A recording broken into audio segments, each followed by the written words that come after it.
Hello semua, selamat tengah hari, salam sejahtera semua. Tuan-tuan dan puan-puan, makin menghampiri Anwar akan jadi Perdana Menteri. Namun tidak mustahil untuk Perikatan Nasional Muhyiddin Yassin yang akan menjadi Perdana Menteri. Namun bila kita fikir, secara adilnya Pakatan Harapan mempunyai kursi parlimen yang paling banyak.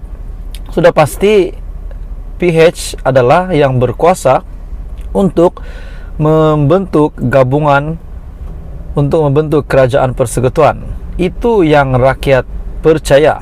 Dan sekiranya tidak berlaku begitu, sudah pasti ramai rakyat Malaysia yang tidak berpuas hati, terutamanya kepada penyokong Pakatan Harapan sendiri. Sebab mereka telah mendapat 82 kerusi. Adakah Pakatan Harapan akan dikalahkan dengan gabungan Perikatan Nasional dengan gabungan parti yang lain? Hari ini terdapat satu yang saya ingin kongsikan kepada kamu. Seperti yang kita tahu, PH dan BN pada ketika ini antara gabungan yang paling terbaik saya rasa Anwar boleh buat bersama Zahid Hamidi.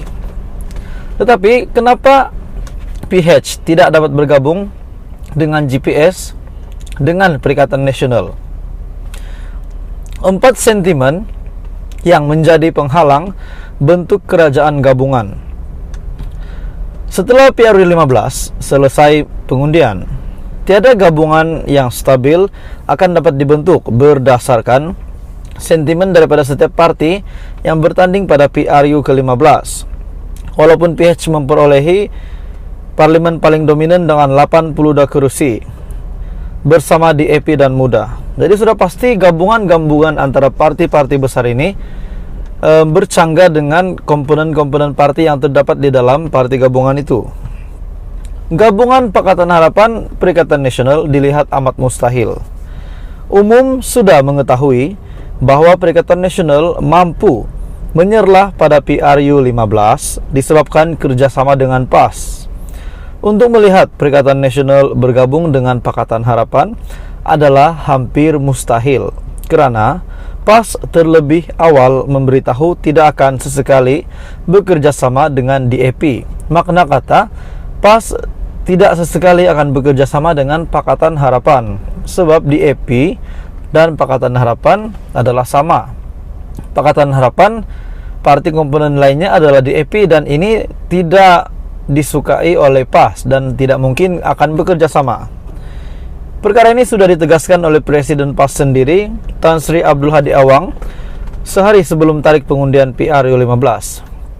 Beliau berkata ketika PRU 14, Tun Dr. Mahathir pernah mengajak PAS untuk bekerja sama dengan DAP dan PKR, namun ia ditolak disebabkan PAS baru saja keluar Pakatan Rakyat. Gabungan Perikatan Nasional GPS ini pun menjadi tanda tanya kepada ramai orang. Jika PAS menolak untuk bersama dengan DAP bagi membentuk kerajaan, menolak PH, situasi yang sama juga menjadi penghalang untuk PN bergabung dengan GPS bagi membentuk kerajaan. Walaupun kita tahu GPS dilihat bersedia untuk bekerja sama dengan Perikatan Nasional. Secara matematiknya, PN dan GPS boleh membentuk majoriti muda dengan sokongan daripada GRS. Bagaimanapun, sentimen GPS yang menolak PAS sebelum ini menjadi tembok penghalang untuk kedua-dua pihak menubuhkan kerajaan. Maksudnya, PN dan juga GPS juga menjadi juga bukan gabungan yang boleh direalisasikan. Gabungan Perikatan Nasional dan Barisan Nasional. PN dan BN sukar untuk membentuk kerajaan. PN dan BN dilihat sukar untuk membentuk kerajaan kerana kedua-dua pakatan itu berasal dari bekas-bekas ahli yang lompat parti. Ini lagilah lihat sangat mustahil untuk bekerja sama PN dan BN. Contohnya Syahidan Kasim yang digugurkan sebagai calon BN, namun beliau bertanding atas tiket Perikatan Nasional, bahkan beliau menang. Situasi yang sama juga berlaku kepada Datuk Sri Ismail Abdul Muttalib yang bertanding di Maran atas tiket Perikatan Nasional selepas tidak diterima Barisan Nasional. Gabungan Pakatan Harapan GPS. Bagaimana pula dengan gabungan PH dengan GPS? Gabungan ini menjadi idaman rakyat Malaysia, idaman tuan-tuan dan puan-puan semua, sudah pasti. Dengan harapan memberi laluan kepada Anwar Ibrahim, peluang kepada beliau untuk mengangkat sumpah menjadi Perdana Menteri hari ini. Dua pakatan ini dapat mencapai majoriti yang sangat mudah, 112 kerusi parlimen jika bersatu. Tetapi kerjasama itu sukar direalisasikan hanya disebabkan sentimen BN dan juga DAP. Bagi Ketua DAP Sarawak, Chong Cheng Jen, beliau percaya mustahil untuk mengharapkan gabungan Parti Sarawak bekerja sama dengan Pakatan Harapan selepas PRU 15. Jadi PH dengan GPS pun tak boleh, PH dengan Perikatan Nasional pun tak boleh disebabkan sentimen DAP dan Barisan Nasional. Maksudnya yang tinggal PH, Pakatan Harapan dan Barisan Nasional. Jadi ini semakin menghampiri untuk Anwar menjadi Perdana Menteri dan mengangkat sumpah di Istana Negara petang ini. Jadi kita nantikan episode seterusnya apa yang akan berlaku. Adakah benar-benar Pakatan Harapan dan Barisan Nasional bergabung menjadi kerajaan baharu? Tuan-tuan dan puan-puan, teruskan bersama di dalam channel ini untuk info selanjutnya PRU 15. Selamat pagi, salam sejahtera Malaysia. Tuan-tuan dan puan-puan semua, inilah paling kita nantikan. Akhirnya Pakatan Harapan telah perlahan-lahan menunjukkan kepada rakyat Malaysia, kepada penyokong, kepada pengundi Pakatan Harapan, kepada pengundi Anwar Ibrahim untuk menjadikan beliau sebagai Perdana Menteri. Hari ini adalah jawapan terkini yang Anda pasti nantikan. Pakatan Harapan plus BN nampaknya 90% akan tertunai, akan direalisasikan gabungan antara Pakatan Harapan dan juga Barisan Nasional. Saya telah mendapat beberapa info daripada WhatsApp kawan-kawan dan juga daripada media juga yang mengatakan bahwa ini adalah satu perjumpaan antara pemimpin-pemimpin Pakatan Harapan dan juga Barisan Nasional.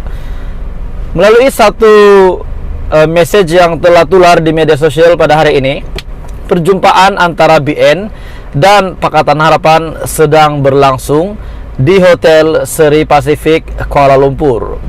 SU Agung UMNO Ahmad Maslan ketika ditemui di lobi hotel berkata, Presiden parti berhak membuat keputusan untuk kebaikan parti mengikut perlembagaan. Semua calon Barisan Nasional telah menandatangani perjanjian tertentu. Ini pasti tergempar.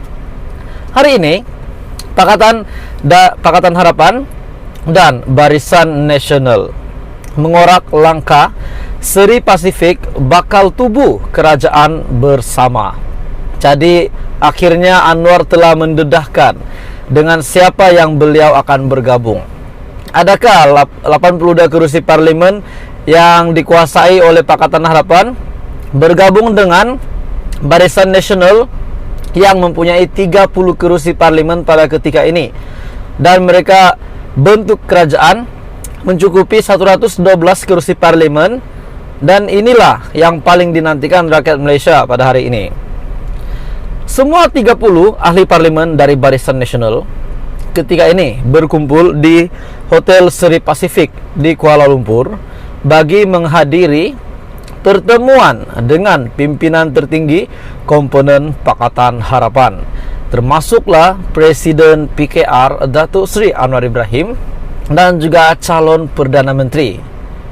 Antara yang sudah kelihatan adalah pengurusi Barisan Nasional Datuk Seri Ahmad Zaid Hamidi, timbalannya Datuk Seri Muhammad Hassan ataupun Tokmat, Perdana Menteri Datuk Seri Ismail Sabri Yaakob, serta Presiden MCA Datuk Seri Wika Siong.